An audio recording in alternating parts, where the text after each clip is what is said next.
অন্তর্বর্তীকালীন সরকারের মেয়াদ হবে কতদিন?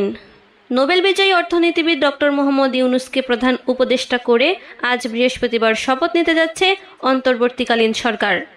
এ সরকারের মেয়াদ কতদিন হবে তা এখনও চূড়ান্ত হয়নি। বিদ্যমান সংবিধানে অন্তর্বর্তীকালীন সরকারের কোনো রূপরেখা নেই বলে মনে করেছেন বিশ্লেষকরা। ফলে সংবিধানের বাইরে গিয়ে এ সরকার গঠন করতে হবে। বুধবার রাতে রাষ্ট্রপতির সঙ্গে বৈঠকে নতুন অন্তর্বর্তীকালীন সরকারের মেয়াদ এবং কাদের নিয়ে সরকার গঠন হবে তা নিয়ে আলোচনা করেন বৈষম্য বিরোধী ছাত্র আন্দোলনের সমন্বয়করা।